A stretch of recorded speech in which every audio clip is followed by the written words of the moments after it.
우리의 삶의 주관자가 되시며 인도자 가지시는 하나님, 이 시간도 가장 귀하고 복된 자리에 기도하는 하나님의 자녀로 불러주심에 감사드립니다. 깨어있어서 주의 뜻대로 기도하며 말씀 안에서 주님 뜻을 붙잡는 시간 되게 하여 주시옵소서. 예수님의 이름으로 기도드립니다. 아멘. 찬송가 70장입니다. 피난처 있으니 환난을 당한 자 이리 오라.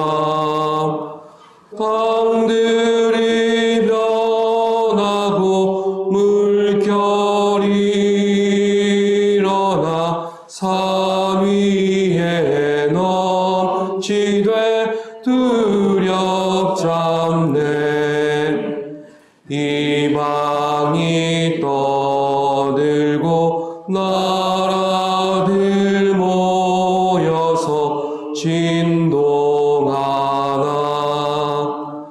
우리 주 목소리 한 번만 바라면 천하의 모든 것 망하겠네. 만유주 하나님 우리를 도우니 피난처요. 세상의 난리를 그치게 하시니 세상의 장검이 쓸데없네. 높으신 하나님 우리를 구하니 할렐루야.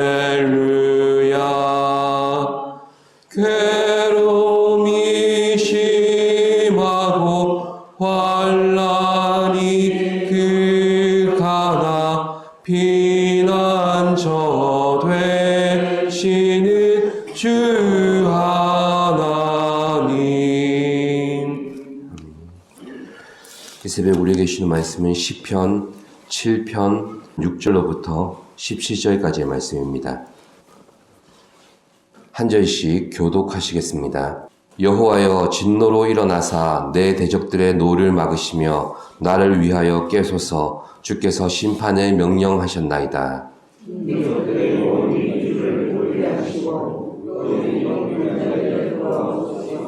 여호와께서 만민에게 심판을 행하시오니 여호와여, 나의 의와 나의 성실함을 따라 나를 심판하소서.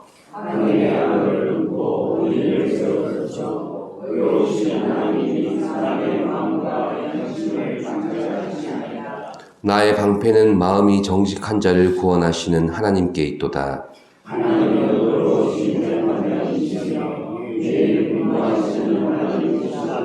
사람이 회개하지 아니하면 그가 그의 칼을 가시며 그의 활을 이미 당겨 예비하셨도다.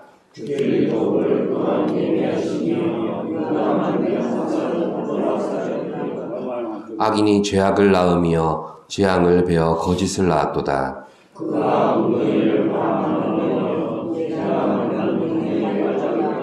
그의 재앙은 자기 머리로 돌아가고 그의 포악은 자기 정수리에 내리리로다. 내가 여호와께 그의 의를 따라 감사하며 지존하신 여호와의 이름을 찬양하리로다. 아멘. TV 채널 중에 JTBC에서 방영하는 한블리라는 프로그램이 있습니다. 한문철의 블랙박스 리뷰입니다. 이 한블리에서는 블랙박스에 담겨진 교통사고 영상들을 소개합니다. 그래서 여러 가지 사고 유형들을 소개하고 운전자와 보행자 모두에게 경각심을 주는 인기 프로그램입니다. 소개되는 여러 사연 중에 억울한 사연들이 많이 있는데 그 대표적인 사례가 음주운전이나 난폭운전, 또 급발진 등으로 인해서 피해를 보거나 희생된 사람들의 사연입니다. 저도 처음에는 관절자의 심경으로 사연을 듣다가 사고 상황에 대해서 이해를 하고 나면 감정이입이 돼서 광분할 때가 있습니다. 한마디로 너무 억울한 겁니다. 대다수에게는 이동의 수단일 뿐인 자동차가 누군가의 손에 핸들이 쥐어지면 억눌린 감정을 마음대로 쏟아내는 흉기로 변하고 또 자기 과시의 수단으로 변하는 것을 목격하게 되었습니다. 이 억울함은 결국 과실 비율이 어떻게 나오는가에 기초가 주목됩니다. 소송까지 불사하면서 억울함을 호소하는 이들이 원하는 것은 결국 100대 빵입니다. 최종적으로 대법원에서 공정한 판결이 나오기를 손꼽아 기다리며 기나긴 시간과 감정과의 싸움을 해나가는 것입니다. 그렇습니다. TV 프로에서 숱하게 스쳐 지나가는 타인의 억울한 사연에도 이렇게 안타까워하며 공정한 판결을 바라는 게 우리의 심리 아닙니까? 이게 남의 일이 아니라 내가 직접 겪게 되는 상황이라면 얼마나 막막하고 또 절망적이겠습니까? 대법원의 판결까지 갈 수 있는 사안이라면 불행 중 다행이지만 성도가 겪는 많은 유형의 억울함은 세상의 재판정에 호소할 수 없는 것들도 많습니다. 그래서 성도는 대법원의 판결보다 더 높으시고 정의로우신 하나님의 판결만을 최종적으로 기다리는 것입니다. 오늘 본문의 다윗도 사울왕에게 쫓겨다니는 상황 중에 하나님을 의로우신 재판장으로 부르며 하나님의 법정에 서는 마음으로 고백하고 있습니다. 6절에서 9절 말씀을 먼저 보시죠. 6절에서 9절입니다. 함께 보시겠습니다. 여호와여 진노로 일어나사 내 대적들의 노를 막으시며 나를 위하여 깨소서. 주께서 심판을 명령하셨나이다. 민족들의 모임이 주를 두르게 하시고 그 위 높은 자리에 돌아오소서. 여호와께서 만민에게 심판을 행하시오니 여호와여 나의 의와 나의 성실함을 따라 나를 심판하소서. 악인의 악을 끊고 의인을 세우소서. 의로우신 하나님이 사람의 마음과 양심을 감찰하시나이다. 아멘. 다윗은 하나님을 의인화시켜서 어떤 구체적인 행동을 보여달라고 요청하고 있습니다. 6절에서는 나를 위해 일어나 주시고 대적들을 막아주시며 나를 위해 깨어나 달라고 요청합니다.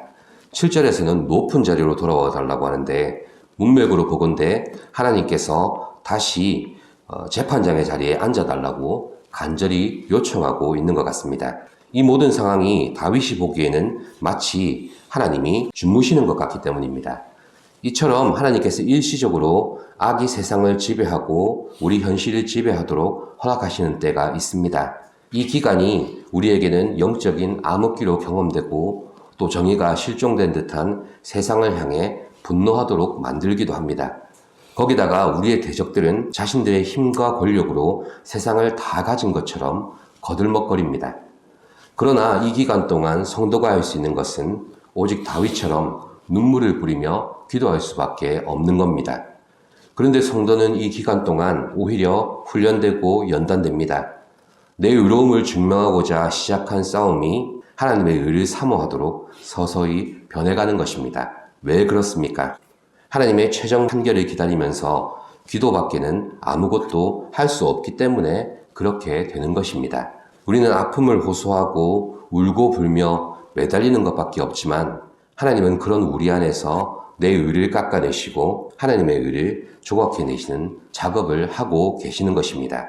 이것이 고통을 통해 성도 안에서 이루시는 내적인 유익이라고 할 수 있습니다. 그렇다면 외적인 유익은 무엇입니까? 하나님의 의로우심을 목말라 할 줄 아는 성도로 빚어져 갈 때 여지껏 대적들을 사용하셨던 그 용도가 이제 쓸모 없어지는 것입니다. 떨어져 나가든지 스스로의 죄악으로 하나님의 심판을 맞이하든지 하나님이 직접 심판대에 세워서 판결을 하시든지 결국 용도가 폐기되는 것입니다. 이 내용이 본문 12절에서 16절까지의 말씀입니다. 그렇습니다. 성도는 고난 속에서 멸망당하거나 거꾸로뜨림을 당하는 것이 아니라 오히려 하나님의 형상대로 회복되어져 갑니다. 부분적으로 알았고 지식으로만 알았던 하나님의 성품들에 직접 내가 하나님과 관계하며 참여하는 자가 되는 것입니다. 그러나 성도의 대적은 딱 거기까지만 용도를 다하고 폐기된다는 것을 하나님은 우리에게 반드시 확인시켜 주십니다. 11절 말씀 함께 보시겠습니다. 하나님은 의로우신 재판장이시며 매일 분노하시는 하나님이시로다. 아멘. 이런 의미에서 우리는 우리의 삶의 최종적인 의의 재판관으로 하나님을 모셔야 한다는 겁니다. 두려운 재판장으로 모시며 간구하고 사모하는 의의 재판장으로 내 영혼의 보좌에 하나님이 반드시 계셔야만 합니다. 맹렬히 나를 비난하고 공격해대는 대적들 앞에서 하나님의 방법과 판결을 구하며 기도하는 성도가 결코 무기력하지 않은 것은 하나님은 그런 성도를 통해서 하나님의 공의를 세상에 나타내고 계시기 때문입니다. 그러므로 하나님의 의로우심으로 우리를 빚어내시는 이 연단의 과정 속에 우리가 해야 할 일은 과연 무엇이겠습니까? 바로 10절 말씀인데요. 함께 보시겠습니다. 나의 방패는 마음이 정직한 자를 구원하시는 하나님께 있도다. 아멘. 우리에게 고통을 안겨주는 대적들을 향해 정직을 지키는 것입니다.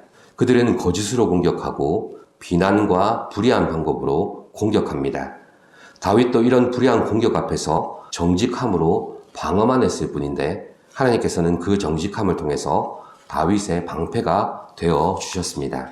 사랑하는 성도 여러분, 우리에게는 심판의 권한이 없습니다.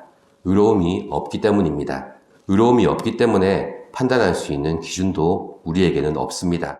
그러므로 우리가 목도하게 되는 세상의 불의와 거짓들을 보면서 그것들을 하나님께 맡겨야 하는 존재가 바로 성도입니다. 하나님께서 판결하시고 하나님의 의가 드러나야 그제서야 우리가 성도라는 것을 세상이 알게 됩니다. 우리의 싸움이 아니라 하나님께서 우리 안에서 당신의 의를 나타내시기 위해서 싸우고 계신 것입니다. 내 판단과 내 기준을 내려놓고 하나님의 판결을 기다리는 성도가 되시기를 바랍니다. 하나님의 말씀의 기준 앞에서 옳은 것은 옳다, 그른 것은 그르다 이렇게 인정하는 것까지가 정직입니다. 거기서 조금만 더 나아가도 우리는 어느새 판단하고 판결하는 자리에 금방 서버립니다.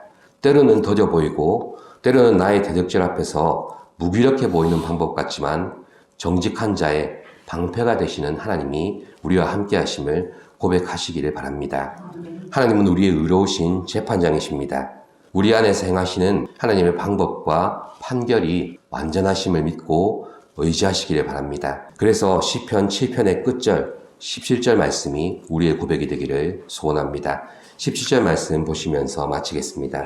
내가 여호와께 그의 의를 따라 감사하며 지존하신 여호와의 이름을 찬양하리로다. 아멘. 우리 의의 재판장이 되시는 하나님, 세상을 사면서 여러 가지 억울한 상황을 만나고 또한 아무 이유 없이 우리를 대적하는 악한 이들의 공격을 받기도 합니다. 그 마음을 호소할 곳이 없어서 오직 하나님의 판결만을 기다리며 하나님 앞에 무릎 꿇을 때가 많습니다. 하나님만이 하나님의 의로 재판하시고 또한 하나님의 의를 우리의 삶 가운데 반드시 나타내시는 하나님이심을 고백하게 하여 주시옵소서. 어려움 속에서도 내가 죽게 피할 수밖에 없음을 고백하게 하시고 정직한 마음과 정직한 신앙을 지켜내므로 하나님께서 우리의 방패가 되심을 늘 확인하며 살아가는 믿음의 성도가 되게 하여 주시옵소서. 감사드리며 예수님의 이름으로 기도드립니다. 아멘. 하늘에 계신 우리 아버지의 이름을 거룩하게 하시며 아버지의 나라가 오게 하시며 아버지의 뜻이 하늘에서와 같이 땅에서도 이루어지게 하소서. 오늘 우리에게 일용할 양식을 주시고 우리가 우리에게 잘못한 사람을 용서하여 준 것 같이 우리 죄를 용서하여 주시고 우리를 시험에 빠지지 않게 하시고 악에서 구하소서. 나라와 권능과 영광이 영원히 아버지의 것입니다. 아멘.